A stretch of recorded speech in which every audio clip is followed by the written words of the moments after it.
You know what I want to do? Like Lewis. I want to get shoulder to shoulder with that person. And I want to talk about people who I've seen firsthand come to Jesus. And how I saw Jesus show up in that event. And it was a holy moment. And it was cool. And when I began to tell them stories, all of a sudden, usually people say, I want to be a part of that.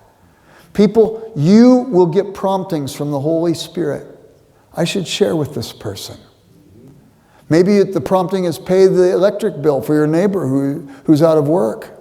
Respond to the prompting. God is economical with his promptings. And the more you respond to the prompting, the more likely it is that you will be given more promptings. I want to say something real quick. So anyway, I think that's the way it is. Show them an excitement about it. It doesn't always go well. And you don't know where you are in the process either. If God is in charge and he prompts you and you respond to the prompt, you may be number 8 in 13 people he wants to talk to this person. Be faithful at the 8th position. And sometimes you may, if you do this with frequency, start to see positive things occur. I'll give you 2 quick examples if I can. When I was in college, I became a Christian my freshman year. That summer I worked pipeline construction. I had to pay my own way through college. I could make a whole year's tuition from pipeline construction. It was hard work. The guys at the construction site made fun of me when they found out I was a Christian. And I just laughed at what they said because it was funny, at my expense, however. But I worked hard, and after 2 weeks I was one of the guys and they accepted me.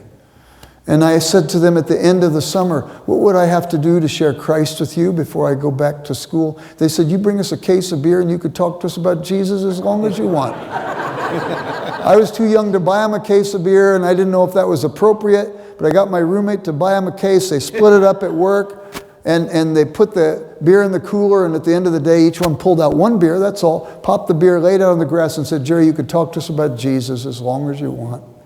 I paid my union dues that whole year so I could go back and work there. And the next year, that company had gone belly up, and all the people that worked there went to other companies. I couldn't get a job in pipeline construction. YMCA calls me up and says, Jerry, would you direct our day camp through the summer? So you'd meet at the Y every day for 4 days, and Friday night you'd do a sleepover at the park. And then would you also direct our residential camp up in the mountains for 1 week? And I said, on condition. They said, what's the condition? I said, I want Bible stories during the rest time every day. Kids love to hear about Esther and David and Goliath and Daniel. And at the overnight, I want to be able to give the gospel every week and have it pray with me. And at the residential camp in the mountains, I want to do the same. And they said, well, nobody can complain. We're the Young Men's Christian Association. But they said, but you can't follow anybody up. At that age, I wouldn't have known how to follow anybody up anyway, but I said, thank you. And we saw about 560 kids come to Jesus that summer. The problem was I always wondered what happened to them. Fast forward many years later, I was a youth pastor in the suburbs of LA. This young guy comes to my youth group. I said, what's your name? He said, Mike. I said, Mike. I said, nobody. No, he said, Mike. I said, Mike, are you new to the area? He says, yeah, we just moved into the area. I saw some kids at school. They said to come to this youth group. I came to the youth group. I said, well, Mike, are you a Christian? He said, yeah. I said, how'd you come to faith? He said, well, you know, I was up at this YMCA camp up in the mountains. It still moves me to tell the story. It's holy ground. Jesus showed up. I was up at this camp in the mountains, and my family was leaving on vacation before the buses would get back. So that night my dad came up and he spent the night, and the director of the camp, I don't even remember his name, he shared the gospel at that last campfire. And my dad and I both gave our hearts to Jesus, and we left morning. We got back from vacation, we started going to church, and my mom and 2 sisters came to faith too. We've just moved in the area and we're looking for a church.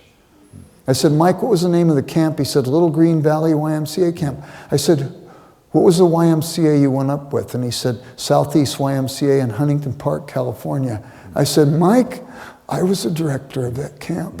And we wept together. I'm a high T on the Myers-Briggs, but even this will break through the hard heart of a high T. And then another one. I was wrestling in college, and I had the joy of leading a guy on the wrestling team to Jesus, and we ended up living together all through college, and we both went to seminary and roomed together until I got married.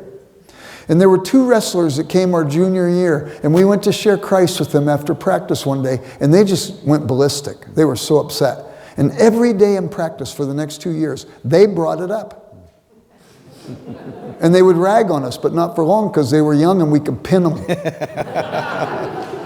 One of them's name was Joe. Another one's name was Ken. Fast forward many years later, I'm at my office at Wheaton College, and I get a phone call. And this guy says, "This is a voice from your past, Jerry." And I said, "Who is it?" He says, "It's Joe." I said, "Joe, did you ask Jesus in your heart yet?" He said, "I did. That's why I'm calling." 2 years after I graduated, I got a job with Morgan Stanley in LA.